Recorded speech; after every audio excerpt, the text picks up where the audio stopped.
The Middle East is burning again. Questions are being raised. Could this be World War III? Missiles are scattered across the sky. Sirens echo through cities. And the world watches as three powerful forces collide: Iran, Israel, and the United States. Shelter in place. Missile threat warning. Seek ardent shelter immediately. Shelter in place.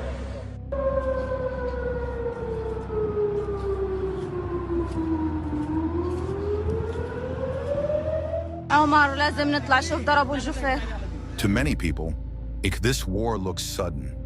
Another crisis in a region known for conflict. But this war did not begin yesterday. It did not begin 10 years ago. It started more than 70 years ago. In 1953, a secret operation removed a government in Iran. In 1964, a religious leader opposed and was forced into exile. In 1979, that same man returned to overthrow a king.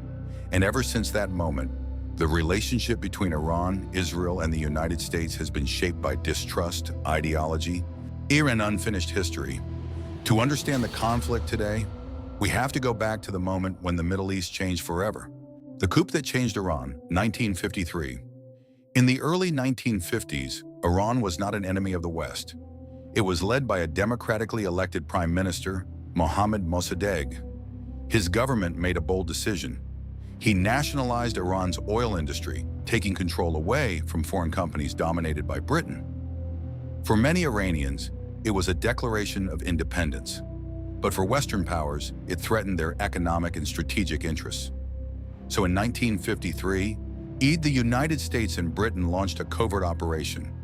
The CIA called it Operation Ajax. Its objective was simple: remove Mossadegh, restore the Shah, Mohammad Reza Pahlavi, the Shah, as Iran's leader, and keep Iran within the Western sphere during the Cold War. The operation succeeded. Mossadegh was arrested. The Shah returned to power. For the next 26 years, Iran became a key ally of the United States. This significantly increased the level of influence of the United States over Iran, but the seeds of resentment had already been planted. The rise of a religious opponent. One of the most powerful critics of the Shah was a religious scholar. His name was Ruhollah Khomeini. In the early 1960s, the Shah launched a sweeping modernization program called the White Revolution. The reforms included land redistribution, expanded rights for women, and rapid westernization of Iranian society. Many clerics believed these reforms weakened Islamic traditions and strengthened foreign influence. Khomeini openly condemned the Shah. He accused the monarchy of serving Western powers and betraying Iran's religious identity. His speeches sparked protests across the country in 1963. What is your main objection to his regime? Is it political, or because you feel he has damaged the values of Islamic life in Iran? و ما به هر دو جهت با شاه مخالف هستیم. هم راجع به مذهب تعدیاتی کرده است و جسارت‌هایی کرده است و هم نسبت به مملکت خیانت‌هایی در طول تاریخ زندگیش کرده است. از این جهت همه ایران با او مخالفند. The government responded by arresting him, but imprisoning him only increased his popularity. So the Shah made a different decision. In November 1964, Khomeini was expelled from Iran and forced into exile. Khomeini's exile would last more than 14 years. His first destination was Turkey, where he was placed under close supervision in the city of Bursa. Less than a year later, he moved to Najaf, Iraq, one of the most important religious centers for Shia Islam. There he would remain for more than a decade. But exile did not silence him. Instead, it gave him time to develop a revolutionary political theory. While living in Najaf, Khomeini wrote and lectured about a concept called velayat-e-faqih, the idea that Islamic jurists should govern society. From a modest home near the shrine of Imam Ali, he recorded sermons and political messages. These speeches were copied onto cassette tapes. The tapes were secretly smuggled into Iran. They were played in mosques, bazaars, and homes across the country. Through these recordings, Khomeini became the voice of opposition against the Shah even while living hundreds of miles away. By the late 1970s, protests inside Iran were growing, and Khomeini's influence was spreading. In 1978, under pressure from Iran's government, Iraq expelled him. He relocated again, this time to Neauphle-le-Château, a small village outside Paris in France. Ironically, an exile in France gave him even greater power. Journalists from around the world visited him daily. His speeches were broadcast internationally, and his messages continued to flow back into Iran. The revolution. In 1979, millions of Iranians flooded the streets. Protests spread across cities. The Shah fled the country, and a religious leader returned from exile. Ruhollah Mossadegh Khomeini. Within months, Iran transformed from a monarchy into an Islamic Republic. The new government rejected Western influence. America, once Iran's closest partner, became its greatest enemy. Soon after, Iranian revolutionaries stormed the U.S.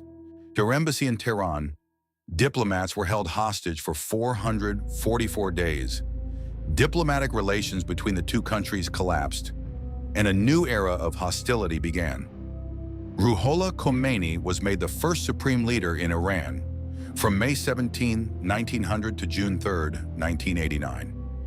He was an Iranian politician and Shia cleric who founded the Islamic Republic of Iran, the most powerful figure in the political system. He was succeeded by Ali Khamenei in 1989 after his death, the birth of the Iran-Israel rivalry. Before the revolution, Iran and Israel had quietly cooperated. They shared intelligence. They traded oil and technology.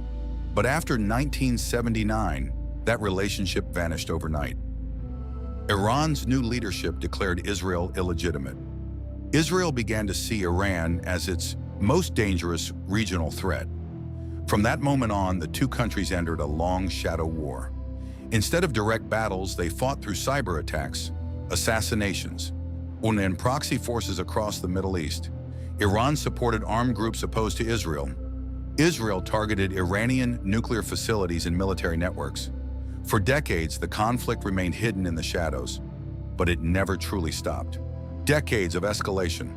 Through the 1990s and 2000s, tensions deepened.